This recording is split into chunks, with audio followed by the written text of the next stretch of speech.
So this is our presentation on the natural sleep remedies. So we chose lavender. Basically, we're going to examine the scientific claims, the pseudoscientific stuff, and apply everything that we learned in this class to figure out whether or not lavender works as a sleep remedy. Okay, our thesis statement. It's aromatherapy, specifically lavender, improves sleep quality and helps patients with many other psychological conditions, such as anxiety and depression. So, the intro and background. Lavender is and was initially introduced and used by ancient Greeks in order to combat insomnia and backaches. It's made up of compounds that have sedative and pain relieving effects and properties. It originates from the Mediterranean and Middle East, as well as India. Lavender is also derived from the Latin root term lavere, which translates to wash. This could be a coincidence or it could further allude to the fact that lavender has many healing properties. Um, to add to this, lavender has been shown to boost mood and memory and act as a protective agent, and it can be used in many foods such as cookies and tea. And it's very yummy. So for the pseudoscientific sources, the first site that I have is called The 30, which is basically kind of like a wellness blog slash website type of thing. So they have an article entitled 15 Beauty Benefits of Lavender Oil That You Make You a Believer. So basically the site has a list of 15 beauty benefits that lavender can give you. I thought that this list was very interesting, but the most interesting thing that I thought was it claims that it can help with menstrual cramps by rubbing lavender on your abdomen. So I dug into this a little deeper because I thought the claim was a little questionable. So the study that they're referring to had the experimental group both rub the lavender and also smell the lavender. This is a little bit of a problem because that means we don't know what actually worked. Did rubbing the lavender work or did smelling the lavender work? We don't know because participants did both of them. The next source that I have is from a company called doTERRA. So doTERRA is a multi-level marketing business. So basically, they're pretty much like a pyramid scheme. So what they do is they sell essential oils, which makes sense. A lot of MLMs have that kind of product, wellness products. So on their site, they describe lavender oil and stuff like that. What I found interesting was the appeals to the past. So they were talking about Romans and Egyptians used this in their lives. So that's sort of related to the curse of stagnation sign of pseudoscience. So if we look more closely, we have a product description, and right away it talks about the Romans and Egyptians would use lavender as perfume and for bathing and cooking. So again, the example of the curse of stagnation. If we go to the bottom left, we have the chemistry of lavender essential oils to describe what's in it. There are a lot of scientific sounding words like linalool and stuff like that, which definitely lavender has that. But most people, when they're looking to buy something, they wouldn't know what that is. So they would probably think, oh, that sounds legitimate. So they would just buy it because it sounds legitimate. And then for the top right list, so we have a bunch of different benefits talking about using lavender oil helps with razor bumps. It helps you with your cuticles, with your nails. You can use it as sort of like sunscreen lotion type of thing. So what's interesting about this is that these products do have the lavender, but they also have a bunch of other products in there too. So when a customer buys this, they don't know it's actually working. Is it the lavender that's helping them with their nails and stuff like that? Or is it the other products? We don't know. It's not comprehensive in that way. So in terms of the pseudoscientific approach, the majority of people that promote essential oils, especially lavender, they do follow some pseudoscientific beliefs and use that type of language. So a lot of companies that will sell those products, they'll say treating the whole person, natural treatments, etc., etc. A lot of these companies that sell these oils make unproven statements. So again, with the razor bumps and all that stuff. And they also like to demonize traditional medicine at sometimes. Like they will talk about pain relief and they will demonize traditional pain relievers. With that being said, though, the scientific community is not against using lavender necessarily. In fact, there are many studies that show that they can help people fall asleep through relaxation. Overall, while lavender is supported by pseudoscientific websites and organizations, that doesn't mean that there's no scientific evidence behind its effects. It just so happens that a lot of people that are into the essential oil thing also believe in some more pseudoscientific stuff, but that doesn't mean that it's not true. So in terms of plausibility, according to multiple scientific studies, lavender works best for those that struggle with falling and staying asleep.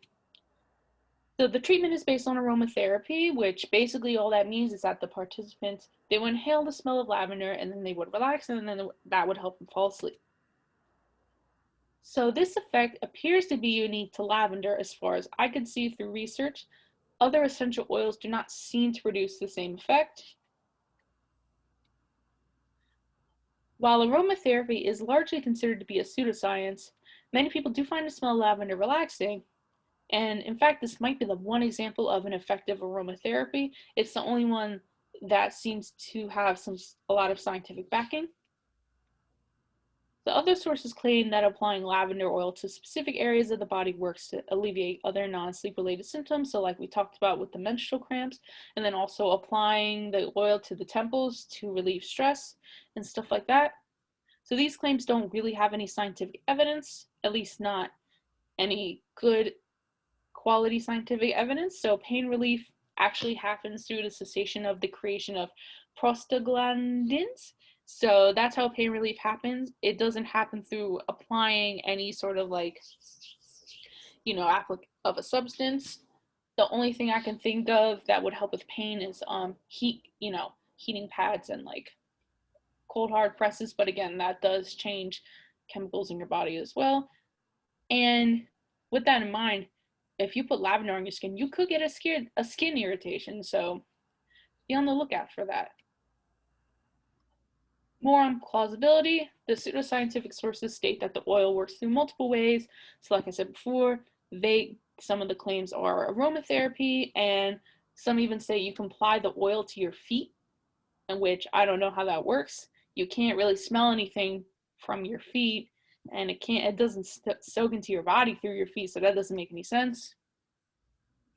So overall, the health benefits of lavender seem to be only obtained through smell, not through applying to the skin or anything like that. Lavender does help individuals relax, and that itself helps with a number of health conditions, including insomnia and other problems regarding sleep. Are the effects of lavender a placebo effect? It doesn't seem to be a placebo, but there still could be doubt about that. Do other oils work in the same way? Again, it doesn't seem like they do, but it could be possible that someone just likes the smell of something and that could help them, but that's not really testable on a large scale.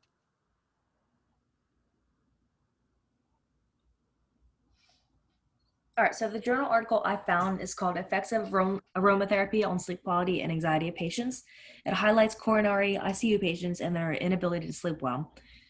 It leads to the unraveling investigation of whether or not lavender essential oil affects and improves quality on sleep, and it also tests the level of anxiety in the patients.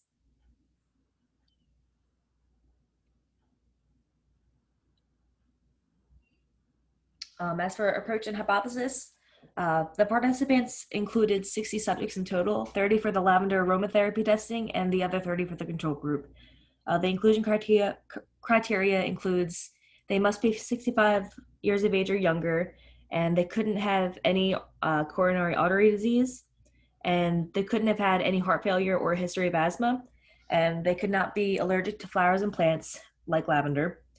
They have to be able to communicate effectively, and they couldn't have been on antidepressants or related drugs. And most importantly, the subjects, they have had to have want to be there. So they had to say yes to being in the study.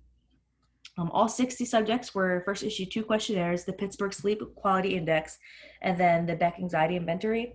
All of them were asked to partake in both questionnaires before and after the trial, which lasted 15 days after the inhalation. So their hypothesis, there will be significant differences in PSQI and BAI, pre-test and post-test scores of the patients that were given lavender inhalation. All right, more on approach. These researchers did in fact use a scientific approach to support their claim and hypothesis. The study was a true experiment. meaning it included randomization to assign which patients will go to the control and intervention groups. Manipulation was also present. Lavender essential oil would be experimented with to answer the hypothesis. For example, only half of the subjects were instructed to inhale the lavender to see if it would change any outcome and results. There was absolutely no superficial tricks or unproven statements, and all the claims were justified by the results of both groups. This is proved by both questionnaires at the beginning and end of the experiment. The researchers in the study observed patients on a day-to-day basis for 15 days in order to examine if they fell asleep sooner than usual or if they became anxious or not. To ensure all components and results of the study were correct and stable, experimenters also avoided lavender interactions in both groups by including patients from completely different rooms in the ICU. For plausibility, the claim that a lavender improves problems on sleep quality and anxiety is believable, since there are multiple ways it can be applied. This includes inhalation, orally, or by massage. There's also evidence of lavender being both antibacterial and antifungal. Studies in the past have shown that lavender has linalool and linalool acetate, and all these are they're they're in main essential oils, and they can stimulate the parasympathetic nervous system. The system controls bodily functions when a person is at rest, and when the parasympathetic nervous system is activated, calm and relaxing feelings are produced to the mind and body. Um, what further makes us believe all of this is the impact of lavender on the amygdala in the brain, which further proves its sedative qualities. Lavender has been a long time carminative essential oil, and what this means, it's just an herb traditionally used in human health, thanks to the pharmacological properties. This equals better and longer sleep and reduced stress levels. So continuing on plausibility, it's shown that lavender induced sleep by stimulating the limbic system, which includes the amygdala previously mentioned and is responsible for behavioral and emotional responses. The A-aminobutyric acid effect is produced specifically in the amygdala part of the brain, and this assists in anxiety and feelings of anxiety, stress, and fear. Lavender also makes sleep easier by creating a sedative effect and increases the release of acetylcholine. Acetylcholine is a neurotransmitter that is associated with REM, and this is the deepest stage of sleep. So, in terms of effectiveness, based on the evidence, it appeared that lavender does work as a natural sleep aid. Smelling lavender does seem to help with relaxation. The evidence concerning topical application is inconclusive and may even cause allergic reactions for some people. In fact, most essential oils should not be used directly on the skin unless it's diluted through water or in a bath, something like that. The best way to reap the benefits would be to spray some on your pillows and bed sheets, or use lavender bath salts and take a bath right before bed. You can also use an aromatherapy diffuser, which will dilute the oil and make your room smell really nice. So continuing on effectiveness, scientifically speaking, the PSQI and BAI questionnaires that were issued both times are as follows. The PSQI includes 19 questions, and they are self-rated, and then five more questions are rated by a roommate or a partner if that's applicable. And then all questions on that inventory scale, they assess the subject's sleep quality over a 1 month span. And it typically takes 5 to 10 minutes to complete, and it focuses heavily on the usual sleeping habits of the subject. The BAI is only 21 questions, and it's multiple choice, and it's basically about anxiety. So it includes questions that measure feelings such as chokings, nervousness, dizziness, and inability to relax. In the experiment as a whole, there were proven significant differences in PSQI scores in the intervention group, both before they began the lavender inhalation and afterwards. Likewise, BAI mean scores decreased significantly, which means the anxiety levels of all subjects decreased. Yay! Um, like assumed, the control group pre-test and post-test scores had no significant difference for either of the two questionnaires. So, in terms of conclusions, we can confidently conclude that yes, aromatherapy, specifically lavender, does improve sleep quality, as well as many other issues patients may struggle with, mostly relating to anxiety.